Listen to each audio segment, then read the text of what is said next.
नमस्कार, मैं हूं पंकज मटपाल और आज एक बार फिर मैं आया हूं आपके सामने आपके सवालों के जवाब लेकर। तो पहला सवाल जो आज मैं ले रहा हूं, ये जिन्होंने पूछा है उनका यहाँ पर यूट्यूब पर जो नाम है वह है मूवी कुछ हटके, तो शायद ये इनका चैनल है। और सवाल है आईसीआईसीआई प्रूडेंशियल फ्रीडम एसआईपी को लेकर। जानना चाहते हैं कि यदि फ्रीडम एसआईपी कंटिन्यू नहीं हो पाई, बीच में इन्हें किसी वजह से बंद करनी पड़ी, तो उस केस में क्या होगा, पैसा बीच में निकाल सकते हैं या नहीं निकाल सकते हैं। तो बिल्कुल जैसा कि नाम है फ्रीडम एसआईपी, तो आपको फ्रीडम है कि आप पैसा बीच में निकाल सकते हैं। ये सिर्फ एक अरेंजमेंट है बेसिकली कि आप एसआईपी करके पैसा जोड़िए और एक वक्त के बाद जो भी टेन्योर आपने चूज़ किया है उसके बाद में रेगुलरली एसडब्ल्यूपी के जरिए आप रेगुलर पैसे पा सकें।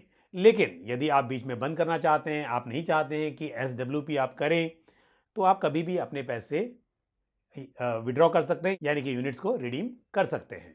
और बढ़ते हैं आगे, लेते हैं अगला सवाल जो पूछा है बसावा चेतन कागवाड़े।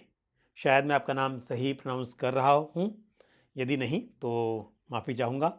और आपका सवाल है government of India floating rate bonds को लेकर, और आप जानना चाहते हैं कि इसकी वैल्यू कैसे चेक की जा सकती है और कैसे बॉन्ड्स को क्लेम किया जा सकता है।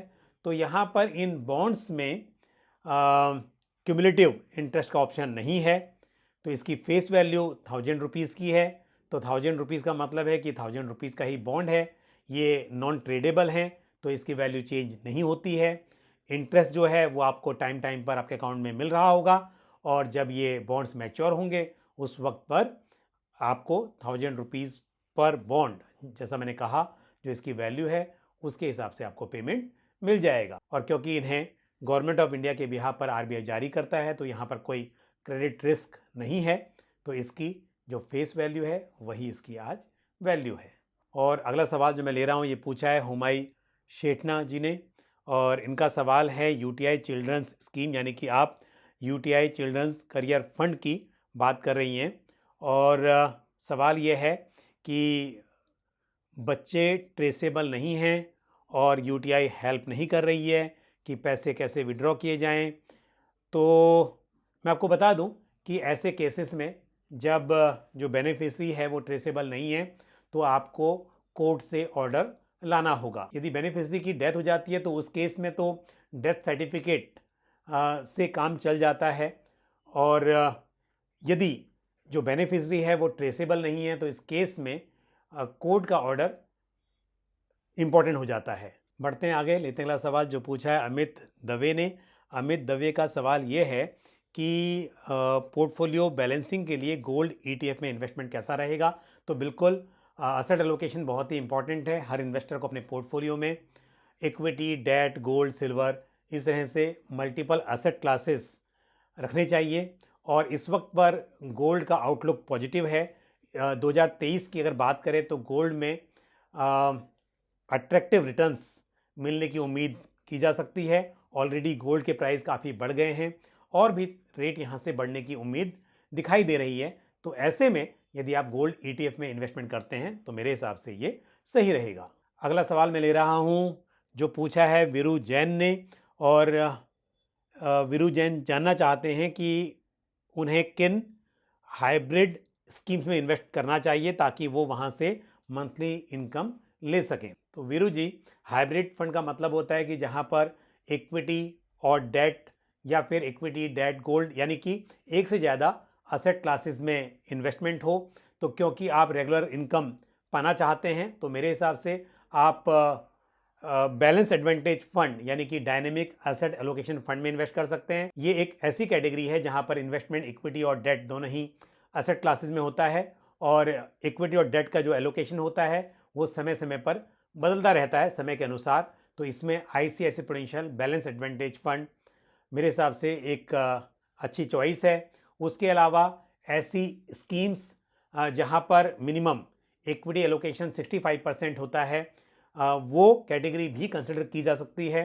उसमें again ICICI Prudential equity and debt fund, Canara Robeco hybrid equity fund या एसबीआई हाइब्रिड इक्विटी फंड, ये अच्छी स्कीम्स हैं, ये स्कीम्स कंसिडर की जा सकती हैं। और उसके अलावा एक कैटेगरी है मल्टी असेट एलोकेशन फंड, जहां पर इन्वेस्टमेंट इक्विटी डेट के अलावा गोल्ड और सिल्वर जैसे असेट्स में भी हो सकता है, यानी कि यहाँ पर मिनिमम 3 असेट क्लासेस में इन्वेस्टमेंट जरूरी है। तो इसमें भी ICICI prudential multi asset fund या क्वांट मल्टी असेट फंड ये स्कीम्स कंसिडर की जा सकती हैं। तो डिपेंडिंग ऑन आपको कितना अमाउंट इन्वेस्ट करना है, आप इन तीनों ही कैटेगरी में थोड़ा थोड़ा पैसा बांटकर इन्वेस्ट कर सकते हैं। और अब लेते हैं आज का आखिरी सवाल जो पूछा है मुदित सिंघल ने। मुदित जी का सवाल है SBI मल्टी कैप फंड और मेरे असेट फोकस्ड फंड को लेकर। दोनों ही स्कीम में आप SIP कर रहे हैं। SBI मल्टी कैप फंड में 6000 और मेरे असेट फोकस्ड फंड में 3000 पर मंथ, तो यानी कि 9000 पर मंथ की SIP चल रही है। दोनों ही स्कीम्स अच्छी हैं और क्योंकि आपका इन्वेस्टमेंट हॉराइजन 20 ईयर्स है, तो ऐसे में डेफिनेटली यदि आपका investment large cap, mid cap, small cap सभी तरह के मार्केट कैप वाले स्टॉक्स में रहेगा तो ये अच्छा है। और आपका गोल है 50 लाख रुपीज़ इन 20 ईयर्स।